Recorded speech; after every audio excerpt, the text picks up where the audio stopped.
Last episode में हमने देखा था कि मिस्टर गुनी जिनो से मिलते हैं और वो उसे कहते हैं कि वो जिनो को नया करियर देंगे। आगे वो कहते हैं कि हंटर्स हमारे सिटी को मैजिक बीस्ट से प्रोटेक्ट करते हैं, ये काम गवर्नमेंट नहीं करती। हंटर्स हमारे देश के बैकबोन जैसे है और जो उन्हें संभालती है और कंट्रोल करती है वो है हंटर एसोसिएशन। मैं तुम्हें हम में से एक बनाना चाहता हूँ। जिनो समझ जाते है कि गो गुनी उसे पावर दे रहे हैं। जिनो उनसे पूछता है कि आप मुझे रिक्रूट करने के लिए इतना आगे क्यों जा रहे हो। मिस्टर गो उसे कहते हैं कि तुम्हें 5 बड़े गिल्ड्स के बारे में तो पता ही होगा। अभी सारे गिल्ड ने उनकी पावर को बैलेंस करके रखा है। अगर तुम उनमें से किसी एक में भी ज्वाइन होगे तो पावर का संतुलन बिगड़ जाएगा। गवर्नमेंट अथॉरिटी अकेले हंटर्स को कंट्रोल नहीं कर सकती और वो नियमों को तोड़ भी नहीं सकती, इसलिए तो एसोसिएशन आए थे। जिन्हों मिस्टर गो की बातों को समझ जाता है। वो मन में कहता है कि इस दुनिया में सिर्फ मैजिक बीस्ट ही नहीं बल्कि हंटर भी बराबर के मॉन्स्टर्स है। मिस्टर गो जिन्हों से कहते कि तो बताओ तुम्हारा क्या निर्णय है। जिन्हों सोचने लगता है ये कोई बैड ऑफर नहीं है। मिस्टर गो की सपोर्ट से कोई भी नॉर्मल इंसान बहुत ही आसानी से सक्सेस हो सकता है। इनका प्रभाव सिर्फ एसोसिएशन तक ही नहीं बल्कि नेशनल असेंबली, गवर्नमेंट और प्रेस तक है। ये कोई मामूली इंसान नहीं है और ये काफी स्किल्ड भी है। मैं उनके सामने खुद को स्ट्रॉन्ग दिखाने की कोशिश तो कर रहा हूँ, पर मैं जानता हूँ कि मैं उनके लेवल का ही हूँ या शायद उनसे स्ट्रॉन्ग भी नहीं। ऐसा मौका आना आसान नहीं। मिस्टर गो भी मन में सोच रहे थे हंटर एसोसिएशन बाकी मेजर गिल्ड से बिल्कुल अलग है। बाकियों के लिए वो अपोजिट जैसे है। इस देश को एसोसिएशन की जरूरत है। मेरी जिंदगी अब ज्यादा नहीं है, मुझे एक सक्सेसर चाहिए। लेकिन जिन्हों उनको इनकार कर देता है और ये सुन के मिस्टर गो काफी ज्यादा शॉक हो जाते हैं। वो सोच रहे होते कि जिन्हों को बस पैसे ही चाहिए, पर जुनू उनको कहता है कि मैं फाइट करना चाहता हूँ। ये सुन के मिस्टर गो फिर से हैरान हो जाते हैं। वो जुनू से कहते कि क्या तुम ये कहना चाहते हो कि तुम मैजिक बीस्ट के खिलाफ लड़ना चाहते हो। जुनू कहता है हाँ। वो मन में कहता है कि एसोसिएशन भी डंजन पे रेड करते हैं, पर वो ज्यादातर डी या ई रैंक के, वो भी जब दूसरे गिल्ड दिक्कत ना दे। अगर मैं एसोसिएशन को ज्वाइन करूंगा तो मैं अपना लेवल अप नहीं कर पाऊंगा। वो मिस्टर गो से कहता है कि मैं डंजन के लिए बना हूँ। ये सुन के मिस्टर गो एक बार फिर हैरान हो जाते हैं। वो मन में कह रहे थे कि मुझे तो यकीन ही नहीं हो रहा उसकी आंखें वो सीरियस है। इसकी वजह से मिस्टर गो का दिल काफी ज्यादा जोर से धड़कने लगता है। वो मन में कह रहे होती कि मुझे तो याद भी नहीं आखिरी बार मैंने ऐसा कब फील किया था। आगे जुनू से कहता है कि मेरी छोटी बहन घर पे अकेले, मुझे अभी जाना चाहिए। मिस्टर गो उसे कहते कि अपना समय देने के लिए थैंक यू। जाते हुए जुनू जिनसुल से कहता है मिस्टर वो आपकी परखने की क्षमता बहुत ही अच्छी है। वो मैं नहीं था जिसने डबल डंजन के अंदर उस बीस्ट को हराया था। ये सुन के जिनचुल भी काफी ज्यादा शॉक हो जाता है। वो मन में कह रहा होता है तो आखिर ये किया किसने। आगे मिस्टर गो जिनचुल से कह रहे होते हैं तुम्हें तो याद ही है जब हीलिंग मैजिक और हीलर्स को पहली बार खोजा गया था, मुझे लगा था कि मैं अपने इस बूढ़े शरीर को फिर से जवान बना सकता हूँ, पर ये एक निराशाजनक आशा थी। सबसे स्ट्रॉन्ग हीलिंग स्पेल भी उम्र को रिवर्स नहीं कर सकता। मेजर गिल्ड्स नए हंटर को रिक्रूट करते रहेंगे। वो पहले से ही देश की मिलिट्री की तरह स्ट्रॉन्ग है। अगर कोई दूसरी एसोसिएशन की पावर कम होगी तो वो उनको नीचा दिखाने में कोई भी कसर नहीं दिखाते। जिनचुल कहता है पर आप तो एसोसिएशन के लीडर है सर। मिस्टर गो कहते हैं हाँ, मुझे हमेशा से लगता था कि मुझे पावर में रहना चाहिए ताकि मैं एसोसिएशन को ठीक ठाक रख पाऊँ, पर मुझे लगता है कि मैं गलत था। मिस्टर गो जिनू के शब्दों को याद करते हुए मन में सोच रहे होते हैं कि हंटर्स को डंजन के लिए ही होना चाहिए। फिर हमें डोंगसू की पिटाई को दिखाते हैं जहाँ जिनू के पापा ने उसे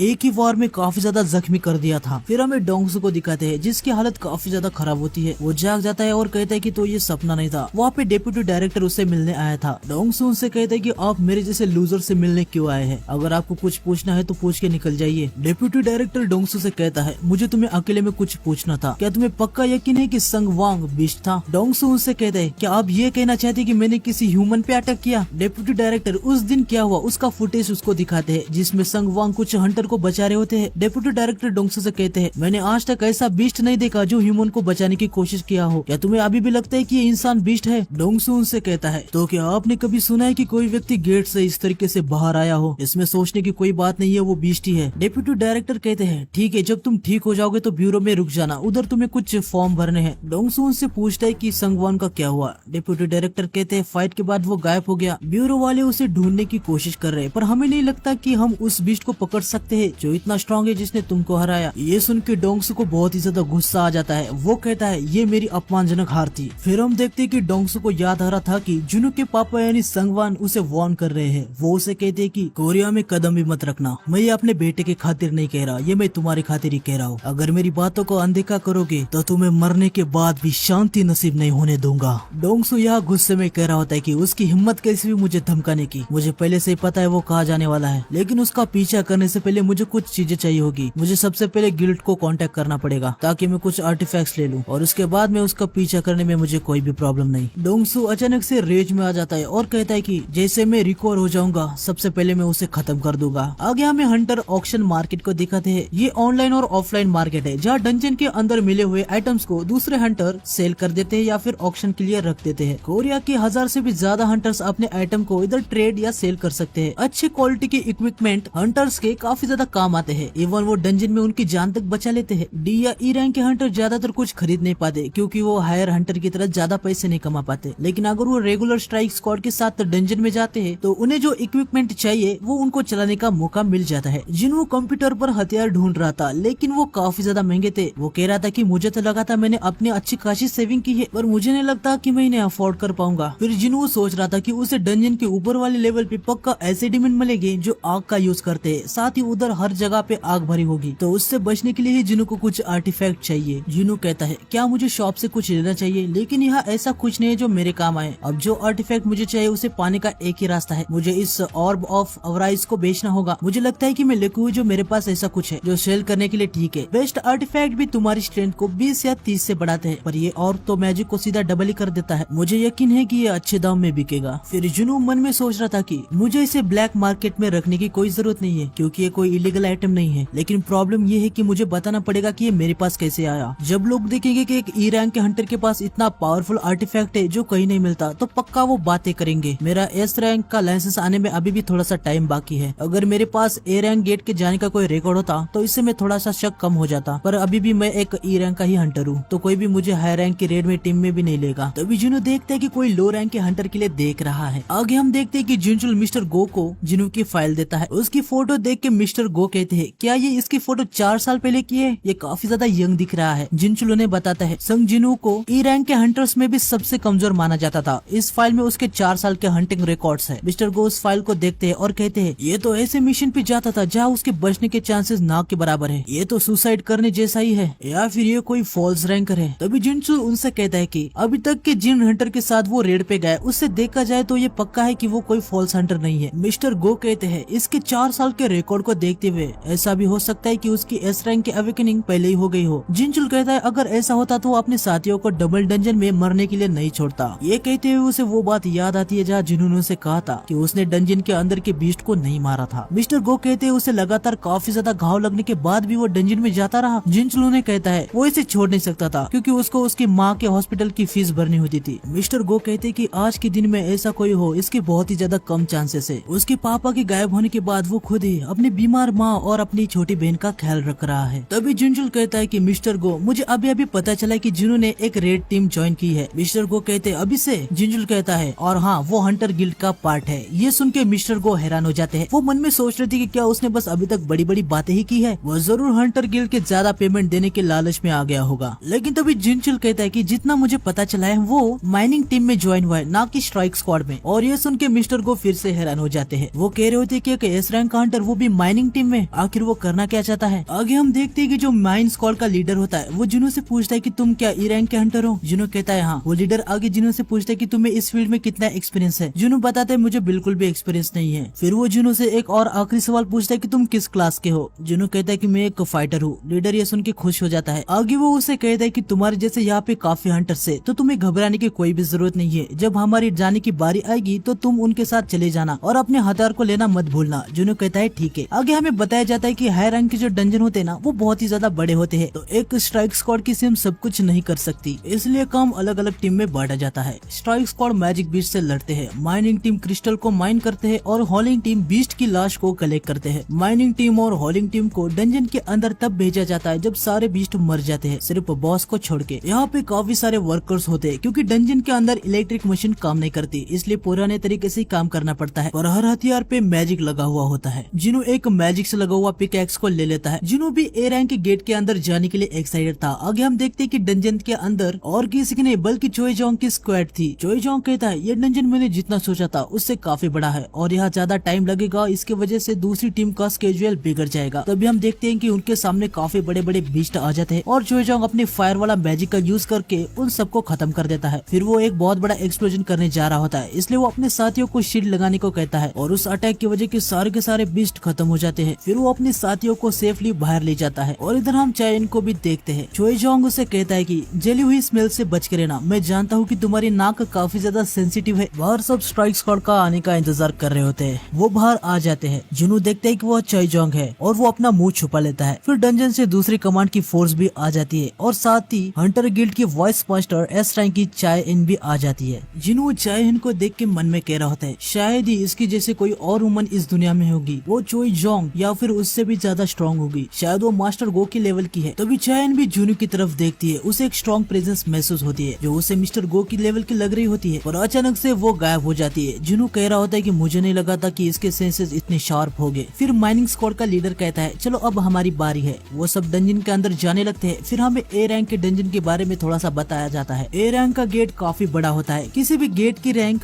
डंजन के अंदर के बीस्ट के रैंक से नहीं होती, वो गेट के माना की ऊर्जा से तय की जाती है। ए रैंक के गेट से काफी ज्यादा माना की ऊर्जा आती है, इसलिए वो काफी बड़े होते हैं। इससे ये पता चलता है कि गेट की रैंक दो फैक्टर से तय की जाती है, एक गेट की साइज और दूसरा गेट का माना। अगर काफी सारे लो रैंक के बीस्ट भी हो तो वो भी गेट के माना की ऊर्जा को बढ़ा देते हैं। उनके माना का लेवल इतना नहीं होता कि वो ए रैंक के गेट के अंदर हो, इसलिए काफी सारे लो रैंक के बीस्ट सिर्फ बी रैंक के गेट में होते हैं, वो ए रैंक के गेट के अंदर नहीं पाए जाते। ए रैंक का गेट या उसके ऊपर वाले गेट में सिर्फ हाई रैंक के बीस्ट ही होते हैं। आगे हम देखते हैं कि जुनू गेट के अंदर आ चुका था। उसे डंजन के अंदर से हवा के झोंके जैसा महसूस हो रहा था, लेकिन उसे समझ आता है कि ये कोई हवा के झोंके नहीं है, ये माना की ऊर्जा है जो बॉस से आ रही होती है। माइनिंग टीम के कुछ बंदे कह रहे होते कि लीडर ने आखिर उस ई रैंक के हंटर को क्यों लिया, उसके पास इतनी ताकत भी होगी कि वो कुछ कर पाए। जुनू उनकी बातें सुन लेता है और वो मन में कहता है अच्छा तो ई रैंक वालों की औकात हर जगह सेम ही है, छोड़ो वैसे भी मैं यहाँ ज्यादा देर के लिए नहीं हूँ। तभी वहाँ पे काफी तगड़ा मेंबर आता है और वो अकड़ के जुनू से कह रहा होता है मेरे रास्ते से हटो, ये रास्ता काफी ज्यादा छोटा है, तुम मेरे रास्ते में आ रहे हो। तभी जुनू उसकी तरफ रेज वाली आंखों से देखता है, उससे उस मेंबर की हालत काफी ज्यादा खराब हो जाती है। वो घबराते हुए जुनू से कहता है कि कोई बात नहीं, तुम रुको ऐसे ही, सॉरी मुझे माफ कर देना। जुनू वहाँ से निकल जाता है। वो मेंबर कह रहा होता है कि क्या सच में वो एक ई रैंक का था। फिर हम देखते हैं कि हर कोई अपना अपना काम कर रहे थे। आगे हमें पता चलता है कि हाई रैंक के गेट के हाई रैंकिंग बीस्ट की लाश भी काफी कीमती होती है, उसके बोन, लेदर और मीट ये सारे पार्ट्स कहीं ना कहीं यूज किए जाते हैं। जब गेट के अंदर से सब कुछ कीमती सामान निकाल दिया जाता है, उसके बाद बॉस को मार दिया जाता है और गेट बंद हो जाता है। माइन का लीडर जुनू से कह रहा था कि तुम इसे देख के थोड़ा सा हैरान हो गए क्योंकि तुम पहली बार ए रैंक के गेट में आए हो। जुनू भी कहता है हाँ, यहाँ के बीस्ट मैंने जितना सोचा था उससे भी बड़े हैं। जुनू उनसे पूछता है कि स्ट्राइक स्क्वाड तो बाहर गई है, भले उन्होंने सारे बीस्ट को खत्म कर दिया है लेकिन बॉस तो अभी भी जिंदा है। लीडर बताता है कि बॉस को मारने से डंजन बंद हो जाएगा, इसलिए बॉस को तब तक नहीं मारा जाता जब तक होल्डिंग और माइनिंग टीम का काम खत्म नहीं होता। जुनू उनसे पूछता है कि अगर बॉस अपनी जगह से यहाँ पे आया तो वो क्या करेंगे। लीडर बताता है इसके चांसेस तो ना के बराबर है, लेकिन ऐसा होता है तो सभी डंजन के अंदर जो है वो मर जाएंगे। जुनू उनसे कह रहा होता है कि वो डरावना बीस्ट तो हमारे पीछे है, क्या आपको डर नहीं लगता। लीडर बताता है बिल्कुल भी नहीं, मैं हंटर गिल्ड के लिए 3 साल से काम कर रहा हूँ, ऐसा आज तक कभी भी नहीं हुआ। जुनू को उस बॉस के माना के वेव्स महसूस हो रहे थे। वो हैरान था कि चोई जोंग और चाहेन ऐसे मॉन्स्टर को मारने वाले हैं। साथ ही वो दूसरी ए रैंक की टीम से भी इम्प्रेस हो जाता है। लो रैंक के होने के बावजूद वो काफी बड़ा काम करते हैं, इसीलिए सब लोग सेफली रेड को कंप्लीट करते हैं। वो साथ मिलकर एक स्ट्रॉन्ग टीम को बनाते हैं। वो स्ट्रॉन्ग टीम इसीलिए नहीं बने है कि वो स्ट्रॉन्ग है, उनकी स्किल, नॉलेज, काफी सालों का एक्सपीरियंस उन्हें स्ट्रॉन्ग बनाती है। आगे जुनू माइनिंग करने लगता है और उसे देख के लीडर के साथ उसके बाजू वाला एक मेंबर भी काफी ज्यादा शॉक हो जाता है। वो कहते हैं कि ये नौसिखिया तो नहीं लग रहा, क्या सच में ये रैंक का है। फिर उनका लंच का टाइम हो जाता है। वो जुनू से पूछते कि क्या तुम नहीं आ रहे। जुनू कहता है कि मैं इधर ही ठीक हूँ, मैंने यहाँ आने से पहले ही खाना खा लिया था। फिर सारे लोग चले जाते हैं। जुनू कहता है कि आखिरकार अब मैं यहाँ पे अकेला हूँ, मैं इस मौके को नहीं गवा सकता, मेरे पास 1 घंटा है, मैं बस जरा जाके देखता हूँ कि बॉस क्या है। जुनू बॉस के रूम में आ जाते हैं। हालांकि वो अभी भी बॉस से काफी ज्यादा दूर था, लेकिन वो बॉस को देखता है और कहता है कि ये तो काफी ज्यादा बड़ा है, मैं कह सकता हूँ कि ये मेटस से काफी ज्यादा स्ट्रॉन्ग है। जुनू अपने ड्रैगर को निकालता है और कहता है कि मुझे पता है कि मैं इसे खत्म कर सकता हूँ, हालांकि मैं ये जानता हूँ कि मैं वो नहीं हूँ जिसे अभी इस बॉस को खत्म करना चाहिए। क्या मुझे आगे बढ़ना चाहिए? मैंने इसे हराया तो गेट बंद हो जाएगा और हंटर गिल्ड को काफी ज्यादा नुकसान हो जाएगा। लेकिन तभी पीछे से एक आवाज आती है जो जुनू से कहती है कि तुम यहाँ पे क्या कर रहे हो। तो आज की वीडियो के लिए बस इतना ही। नेक्स्ट एपिसोड आएगा कल, तो चैनल को सब्सक्राइब कर लेना और नोटिफिकेशन को ऑन कर लेना और मुझे कमेंट में बताना कि आखिरकार जुनू को किसने आवाज दिया होगा और आपको वीडियो कैसा लगा ये भी कमेंट में बता देना। मिलते हैं नेक्स्ट वीडियो में। सायोनारा।